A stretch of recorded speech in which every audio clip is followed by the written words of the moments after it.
జగన్ ఎన్నో పాపాలు చేశాడు తల్లి. అందుకే దేవుడు ఇప్పుడు ఒక శాపం ఇచ్చాడు తల్లి. ఆ శాపం ఏంటో తెలుసా? నిజాలు చెప్పే శాపం. ఇప్పుడు ఊరూరు తిరుగుతా నాకు పేపర్ లేదు, టీవీ లేదని చెప్తున్నాడు తల్లి.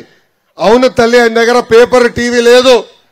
ఆ పేపర్ టీవీ మన దగ్గర నుంచి లూటీ చేసిన డబ్బులతో పెట్టారు కనుకనే ఆ పేపర్ టీవీ మంది తల్లి. ఆయనకి భారతీయ సిమెంట్లు లేదు తల్లి, పవర్ ప్లాంట్లు లేవు తల్లి. ఎందుకంటే ప్రజాధనాన్ని 1,00,000 కోట్ల లూటీ చేసి అవి పెట్టాడు కనుకనే అవన్నీ మనే తల్లి. ఆయనది కానే కాదు. హైదరాబాద్ లోకి ఇల్లు ఉంది, విశాఖపట్నంలో ఇప్పుడు ఇల్లు కడుతున్నారు, తాడేపల్లిలోకి ఇల్లు ఉంది, ఇడుపులపాయలో ఒక ప్యాలెస్ ఉంది. ఆ ప్యాలెస్ పునాదులంతా అవినీతి డబ్బులతో కట్టినాయి. అందుకే ఆయనకి ఇల్లులు కూడా లేదంటాడు. అవి మన ఇల్లు తల్లి.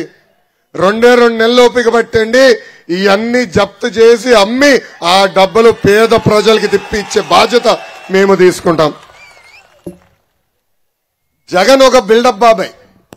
ఏంటది బిల్డప్ బాబాయ్? మా బాలబాబు గారిని చూసి కొంచెం అసూయపడతా ఉంటాడు, ఇంకో పక్కన మా పవన్ అన్నను చూసి కూడా అసూయపడతాడు. అందుకే బిల్డప్ ఇచ్చేదానికి యాత్ర 2 సినిమా తీశాడు తల్లి. ఆ యాత్ర 2 సినిమా కాస్త వైకాపాకి అంతిమ యాత్రగా మారింది తల్లి. నిన్న మొన్న సభలో నేను అర్జునుడిని అభిమన్యుడిని అని చెప్తున్నాడు. కానీ జగన్ ఒక భస్మాసురుడు తల్లి.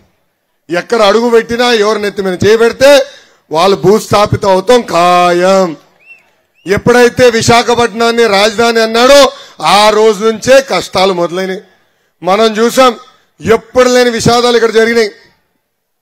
ఏకంగా కెమికల్ ఫ్యాక్టరీ లీక్ అయినాయి, ఫార్మాసిటీలు అనేక బాయిలర్లు కూడా పేలిపోయినాయి. అందుకే భస్మాసుడు అని సభాముఖంగా ప్రజలందరూ తెలుతున్నాం. ఐరన్ లెగ్ అది జబర్దస్త్ అంటిదిలే అబ్బా తల్లి. అబద్ధానికి ప్యాంటు షర్ట్ వేస్తే అచ్చు జగన్ లాగా ఉంటుంది తల్లి.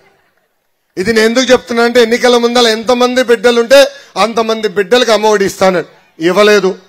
ఎన్నికల ముందల సంపూర్ణ మద్యపాన నిషేధం చేసిన తర్వాతనే ఓట్లు అడుగుతా అన్నాడు. ఈ రోజు మద్యపాన నిషేధం చేశాడా తల్లి? చేశాడా? ఈ రోజు ఊరూరు కాదు కదా, వీధి వీధి ఒక బూమ్ బూమ్ దుకాణం పెట్టి కల్తీ మద్యం సరఫరా చేస్తున్నాడు. ఎన్నికల ముందల 45 ఏళ్ళు నిండిన ఎస్సీ ఎస్టీ బీసీ మైనారిటీ మహిళలకి పెన్షన్ ఇస్తానని హామీ ఇచ్చి ఈ రోజు మాట తప్పాడు ఈ జగన్.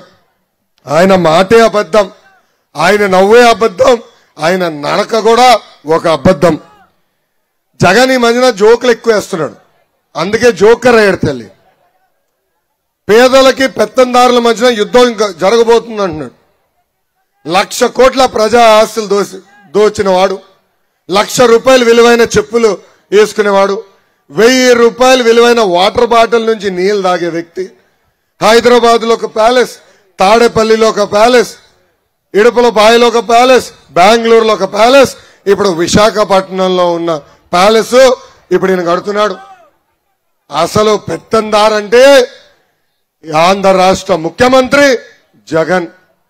అందుకే 2024 ఎన్నికలు జగన్ అహంకారానికి ప్రజల ఆత్మగౌరవం మధ్యన యుద్ధం జరగబోతుందని ఈ సభాముఖంగా ప్రజలందరూ గుర్తుపెట్టుకోవాలని కోరుతున్నాం.